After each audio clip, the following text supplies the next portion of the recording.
ಮಾನ್ಯರೇ, ಕಲಬುರಗಿ ಜಿಲ್ಲೆಗೆ ಮೊನ್ನೆ ಬಂದಂಥ ಸೂಲಿಬೆಲೆ ಚಕ್ರವರ್ತಿ ಈ ರಾಜ್ಯದಲ್ಲಿ ಚಿಂತಕನೆನ್ನುವ ಒಂದು ಹೆಸರು ಹೇಳಿಕೊಂಡು ಮುಗ್ಧ ಜನರಿಗೆ ಇವತ್ತು ದಾರಿ ತಪ್ಪಿಸುವಂಥ ಕೆಲಸ ಇವತ್ತು ಸೂಲಿಬೆಲೆಯಿಂದ ಆಗ್ತಾಯಿದೆ. ಇವತ್ತು ಕಲಬುರಗಿ ನಗರಕ್ಕೆ ಬಂದು ಚಿತ್ತಾಪುರಿನ ಒಂದು ಕಾರ್ಯಕ್ರಮದಲ್ಲಿ ಮಾತನಾಡ್ತಾ ಇರಬೇಕಾದ್ರೆ ಇವತ್ತು ಕಲಬುರಗಿ ನಗರಕ್ಕೆ ಬರುವ ಸಂದರ್ಭದಲ್ಲಿ ಪೊಲೀಸ್ ಇಲಾಖೆಯವರು ನಿರ್ಬಂಧನೆಯನ್ನು ಹೇರಿ ಇವತ್ತು ಅವರಿಗೆ ಕಲಬುರಗಿ ಜಿಲ್ಲೆಗೆ ಬರದಂತೆ ನಿರ್ಬಂಧನೆ ಹೇರಿದ್ರು ಅಂತ ಹೇಳ್ತಾರೆ. ಆದರೆ ಈ ನಿರ್ಬಂಧನೆ ಏನಪ್ಪ ಅಂದ್ರೆ ಪ್ರಿಯಾಂಕಾ ಖರ್ಗೆ ಅವರು ಹೇರ್ಸ್ಯಾರ ಅಂತ ಹೇಳ್ತಾ ಇದ್ದಾರೆ. ಇದು ಎಂಥ ಹಾಸ್ಯಾಸ್ಪದವಾದ ಮಾತು. ಇವತ್ತು ಲೆಕ್ಕಕ್ಕಿಲ್ಲದ ಆರೋಪ ಇದು.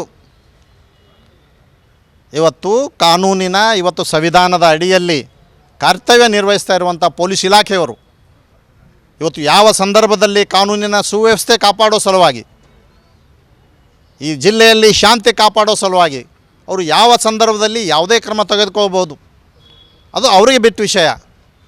ಇವತ್ತು ಅವರ ನಿರ್ಬಂಧನೆ ಹೇರ ತಿಳ್ಕೊಂಡು ಸೂಲಿಬೆಲೆ ತನ್ನ ಸ್ವಂತ ಪ್ರಚಾರಕ್ಕಾಗಿ BJP ಪ್ರಚಾರಕ್ಕಾಗಿ ಇವತ್ತು ಪ್ರಿಯಾಂಕಾ ಖರ್ಗೆಜಿಯವರ ಮೇಲೆ ಆರೋಪ ಮಾಡ್ತಾ ಇರೋದು ಇವತ್ತು ಸತ್ಯಕ್ಕೆ ದೂರವಾದ ಮಾತು.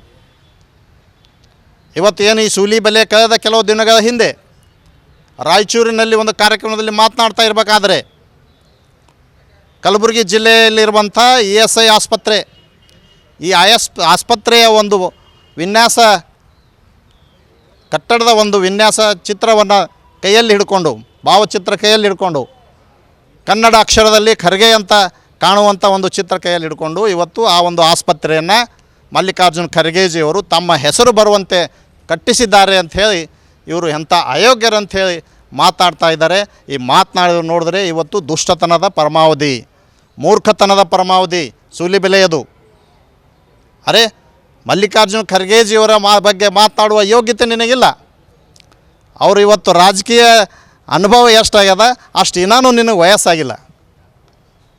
ಇವತ್ತೇನು ಕರ್ನಾಟಕದ ಶಿವಮೊಗ್ಗ ಜಿಲ್ಲೆಯಲ್ಲಿರುವಂಥ ಏರ್ಪೋರ್ಟ್ ಇದೆ, ಆ ಏರ್ಪೋರ್ಟಿನ ಒಂದು ಭಾವಚಿತ್ರ ನೋಡಿರಿ, ನೀವು ವಿನ್ಯಾಸ ಚಿತ್ರ ನೋಡಿರಿ, ಅದು BJP ಪಕ್ಷದ ಕಮಲ ಚಿಹ್ನೆ ಈ ರೀತಿಯಾಗಿ ಕಾಣ್ತದೆ. ಅದು ಯಾರು ದುಡ್ಡಿಂದ ಕಟ್ಟಿದ್ದು?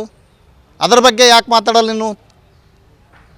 ಇವತ್ತೇನು ಚಿಂತಕ ಅಂತೇನು ಹೇಳ್ಕೊಂಡು ತಿರುಗಾಡ್ತೀಯ ಸೂಲಿಬೆಲೆ, ಅದ್ರ ಬಗ್ಗೆ ಮಾತಾಡಬೇಕಲ್ಲ. ಇವತ್ತು ಇನ್ನೊಂದು ದೊಡ್ಡ ವಿಷಯ, ಇವತ್ತೇನು ಗುಜರಾತ್ನಲ್ಲಿರುವಂಥ ಸರ್ದಾರ್ ಪಟೇಲ್ ಸ್ಟೇಡಿಯಂ, ಕಳೆದ ವರ್ಲ್ಡ್ ಕಪ್ ಏನು ಕ್ರಿಕೆಟ್ ನಡೀತು ಅಲ್ಲಿ, ಆ ಸ್ಟೇಡಿಯಂ ಹೆಸರೇ ತೆಗೆದು ಹಾಕಿಬಿಟ್ಟಾರ, ಮೋದಿ ಸ್ಟೇಡಿಯಂ ಅಂತ ಮಾಡ್ಯಾರ. ಅದ್ರ ಬಗ್ಗೆ ಮಾತಾಡಬೇಕಲ್ಲ. ಆ ಸ್ಟೇಡಿಯಂ ಯಾರಪ್ಪನ ದುಡ್ಡದು?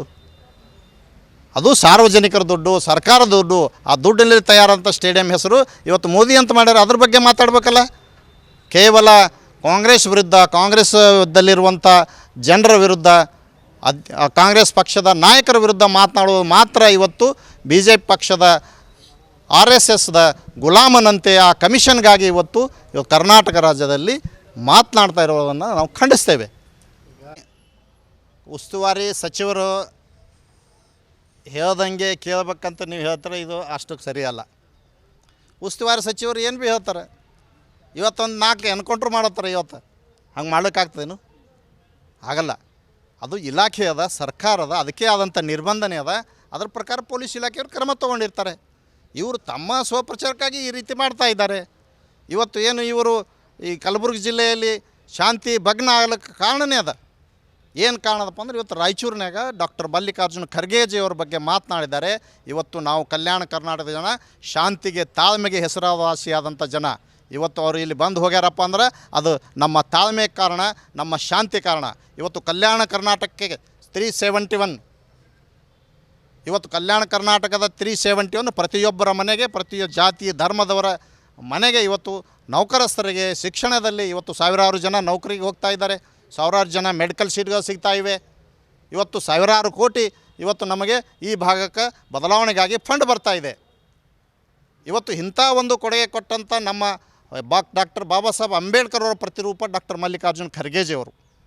ಇವತ್ತು ಅವರ ಶಾಂತಿಗೆ ಹೆಸರುವಾಸಿಯಾದಂಥ ಮಲ್ಲಿಕಾರ್ಜುನ ಖರ್ಗೆ ಅವರ ನಿರ್ದೇಶನ ಮೇಲೆ ನಾವು ಇಲ್ಲಿ ಸುಮ್ಮನೆ ಕೂತಿದ್ದೇವೆ ಹೊರತು ಇವತ್ತು ಏನು ಸೂಲಿಬೆಲೆ ಅಷ್ಟೊಂದು ಹಗುರವಾಗಿ ಇಲ್ಲಿ ಬಂದು ಹೋಗ್ತಿರಲಿಲ್ಲ. ಇವತ್ತು ನಮಗೆ ಮಲ್ಲಿಕಾರ್ಜುನ ಖರ್ಗೆಜಿಯವರ, ಪ್ರಿಯಾಂಕಾ ಖರ್ಗೆಜಿಯವರ ನಿರ್ದೇಶನ ಇದೆ, ನೀವು ತಾಳ್ಮೆಯಿಂದ ಇರಬೇಕು, ಶಾಂತಿಯಿಂದ ಇರಬೇಕು ಅಂತ ನಿರ್ದೇಶನ ನಾವು ಸುಮ್ಮ ಕೂತೀವಿ. ಇದನ್ನು ಅರ್ಥಂತ ಪೊಲೀಸ್ ಇಲಾಖೆಯವರು ಈ ವಿಷಯವಾಗಿ ಇಲ್ಲಿ ಗಡಬಡಾಗ್ತದೆ, ಇಲ್ಲಿ ಅಶಾಂತಿ ಆಗ್ತದೆ ಅಂತ ತಿಳ್ಕೊಂಡು ಅವರು ಕ್ರಮ ತಗೊಂಡಿದ್ದಾರೆ.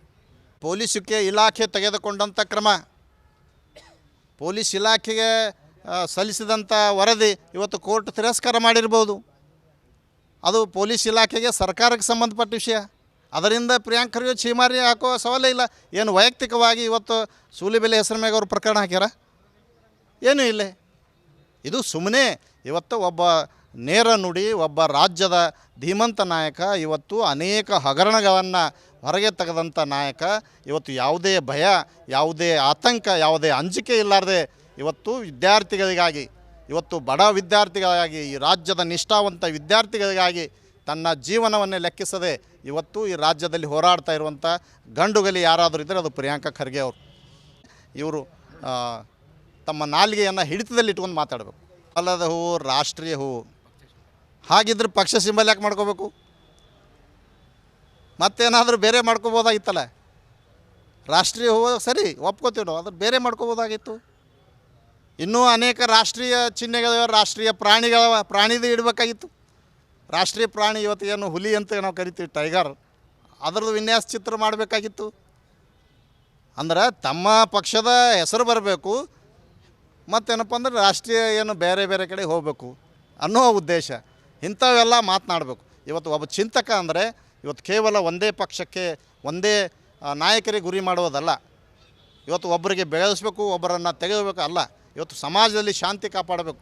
ಏನಲ್ಲಿ ಅನ್ಯಾಯ ಆಗ್ತದೆ. ಇವತ್ತು ನೋಡಿರಿ, ನಮ್ಮ ಭಾರತ ದೇಶದ ಪ್ರಜಾಪ್ರಭುತ್ವದ ವ್ಯವಸ್ಥೆಯಲ್ಲಿ ಆಗಿರುವಂಥ ಸಂಸತ್ ಭವನ ಹೊಸ ಕಟ್ಟಡ, ಆ ಕಟ್ಟಡದ ಉದ್ಘಾಟನೆ ಸಂದರ್ಭದಲ್ಲಿ ಇವತ್ತು ನಮ್ಮ ದೇಶದ ಪ್ರಥಮ ಪ್ರಜೆ ರಾಷ್ಟ್ರಪತಿಯವರನ್ನು ಒಂದು ಉದ್ಘಾಟನೆ ಕಾರ್ಯಕ್ರಮಕ್ಕೆ ಕರೆಯೋದಿಲ್ಲ ಅಂದರೆ ಎಂಥ ನಾಚಿಕೆಗೇಡಿನ ಸಂಗತಿ ಇದು. ಯಾಕೆಂದರೆ ಅವರು ಒಬ್ಬ ಅಸ್ಪೃಶ್ಯರು, ಇವತ್ತು ಎಸ್ ಟಿ ಸಮುದಾಯಕ್ಕೆ, ಇವತ್ತು ಪರಿಶಿಷ್ಟ ಪಂಗಡಕ್ಕೆ ಸೇರಿದವರಿದ್ದಾರೆ ಅಂತ ತಿಳ್ಕೊಂಡು ಆ ಒಂದು ಜಾತಿ ವ್ಯವಸ್ಥೆಯ ಹಿನ್ನೆಲೆಯಲ್ಲಿ ಅವರನ್ನು ಆ ಒಂದು ಉದ್ಘಾಟನೆಗೆ ಕರೆದಿಲ್ಲ. ಇದು ನಾವು ಭಾರತೀಯರೆಲ್ಲರೂ ತಲೆ ತಗ್ಗಿಸುವಂಥ ವಿಷಯ. ಇಂಥ ವಿಷಯದ ಬಗ್ಗೆ ಮಾತಾಡಬೇಕಲ್ಲಪ್ಪ ನೀನು ಸೂಲಿಬೆಲೆ. ನೀನೇನಾದರೂ ಚಿಂತಕ ಇದ್ದೆ ಅಂದರೆ ಇಂಥ ವಿಷಯ ಮಾತಾಡಬೇಕು. ಇವತ್ತು ಮಣಿಪುರದಾಗ ಏನಾಯಿತು? ನಮ್ಮ ದೇಶದ ಹೆಣ್ಮಕ್ಳಿಗೆ ಬೆತ್ತಲೆ ಮಾಡಿದ್ರು, ಮೆರವಣಿಗೆ ಮಾಡಿದ್ರು, ಬಲಾತ್ಕಾರ ಮಾಡಿದ್ರು, ಅಲ್ಲಿ ಬಹಳ ದೊಡ್ಡ ಹಿಂಸಾಚಾರ ಆಯಿತು. ಅದ್ರ ಬಗ್ಗೆ ಯಾಕೆ ಮಾತಾಡಲಿಲ್ಲ? ಅದ್ರ ಬಗ್ಗೆ ಮೋದಿಯವರು ಯಾಕೆ ಕ್ರಮ ತೋಲಿಲ್ಲ? ಯಾಕಂದರೆ ಅವರೆಲ್ಲ ಶೋಷಿತರು, ಬಡವರು, ಒ ಬಿ ಸಿ ಜನಾಂಗ. ಒ ಬಿ ಸಿ ಜನಾಂಗದ ಮೇಲೆ ಏನೇ ಆದರೂ ಕೂಡ ನೀವು ನಿರ್ಲಕ್ಷ್ಯ ವಹಿಸುವಂಥವ್ರು ಯಾರಾದರೂ ಇದ್ದರೆ ಇವತ್ತು ಬಿ ಜೆ ಪಿ ಇದೆ, ಬಿ ಜೆ ಪಿಯ ಪ್ರಧಾನಮಂತ್ರಿ ಮೋದಿಯವರಿದ್ದಾರೆ. ಇದನ್ನು ಓಲೈಕೆ ಮಾಡಿ ಮಾತಾಡುವಂಥ ನೀನೊಬ್ಬ ಚಕ್ರವರ್ತಿ ಸೂಲಿಬೆಲೆ. ಕಾರ್ಮಿಕರಿಗೆ ಪಾಲ ತೊಳೆದು ಹೂ ಮುಡಿಸಿದ ಎಲ್ಲಿ? ಮನೆಯಲ್ಲಿ ಅಥವಾ ಒಂದು ಆಫೀಸ್ ಇಲಾಖೆಯಲ್ಲಿ. ಇವತ್ತು ಇಡೀ ಭಾರತ ದೇಶದ ಭವಿಷ್ಯದ ಬಗ್ಗೆ ಚಿಂತನೆ ಆಗ್ತಾ ಇರುವಂಥ ಸಂಸತ್ ಭವನ ಉದ್ಘಾಟನೆ ಆಗಬೇಕಾದ್ರೆ ಯಾಕೆ ಕರೀಲಿಲ್ಲ? ಇಲ್ಲಿ ಪಾದ ತೊಳೆದು ಫೋಟೋ ತಕ್ಕೊಂಡು ಜನರಿಗೆ ತೋರಿಸೋ ಸಲುವಾಗಿ ಇಲ್ಲಿ ಮಾಡ್ತೀರಿ. ಅಲ್ಲಿ ದೇಶದ ಭವಿಷ್ಯ ಬದಲಾವಣೆ ಆಗುವಂಥ ಸಂಸತ್ ಭವನದಲ್ಲಿ ಅದರ ಉದ್ಘಾಟನೆಗೆ ನೀವು ದಲಿತರಿಗೆ, ಅಲ್ಪಸಂಖ್ಯಾತರಿಗೆ ಇವತ್ತು ಒಂದು ಮುರ್ಮು ಅವರಿಗೆ ಕರೀತಿರಲ್ಲ, ಇದು ನಿಜವಾಗಿ ನಾಚಿಕೆ ಸಂಗತಿ ಹೌದಾ ಅಲ್ಲ? ಇವತ್ತು ಚಿತ್ತಾಪುರ್ನಲ್ಲಿ ಮಾತನಾಡ್ತಾ ಇರಬೇಕಾದ್ರೆ ಸೂಲಿಬೆಲೆ ಒಂದು ಮಾತು ಹೇಳ್ತಾರೆ. ಇವತ್ತು ತಮಗೆ ಕಲಬುರಗಿ, ಚಿತ್ತಾಪುರಕ್ಕೆ ಬರಲಿಕ್ಕೆ ನಿರ್ಬಂಧನೆ ಹೇರಿಸಿದ್ದಾರೆ ಪ್ರಿಯಾಂಕಾ ಖರ್ಗೆ. ಪ್ರಿಯಾಂಕಾ ಖರ್ಗೆ ಒಬ್ಬ ಪುಕ್ಕಲ, ನನ್ನ ಕಂಡ್ರೆ ಪ್ರಿಯಾಂಕರಿಯವರಿಗೆ ಹೆದರಿಕೆ ಅಂತ ಹೇಳ್ತಾ ಇದ್ದಾರೆ. ಅರೆ ಸೂಲಿಬೆಲೆ ಚಕ್ರವರ್ತಿ, ನಿನ್ನಂಥ 100 ಜನ ಸೂಲಿಬೆಲೆ ಬಂದರೂ ಕೂಡ ಪ್ರಿಯಾಂಕಾ ಖರ್ಗೆ ಯಾವತ್ತೂ ಹೆದರಲ್ಲ. ಪ್ರಿಯಾಂಕಾ ಖರ್ಗೆ ಅವರು ಹೆದರಿಕೆ ಎನ್ನುವ ಮಾತೇ ಇಲ್ಲ. ಅವ್ರ ಜಾಯಮಾನದಲ್ಲೇ ಇಂಥ ಮಾತು ಬರಲ್ಲ. ಇವತ್ತು ಏನಾದರೂ ಹೆದರಿಕೆ ಏನಾದರೂ ಇದ್ದರೆ ಅದು ನಿಮಗೆ ಬಿಟ್ಟು ವಿಷಯ.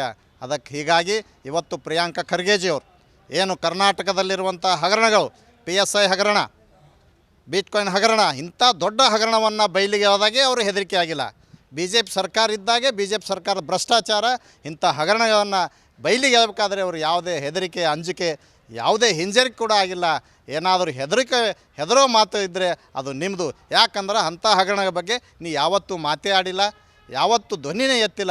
ನೀನು ಹೆದರಿಕೆ ಇರೋದು ನಿಮಗಂತ ಈ ಸಂದರ್ಭದಲ್ಲಿ ಹೇಳೋಕ್ಕೆ ಇಷ್ಟಪಡ್ತೇನೆ.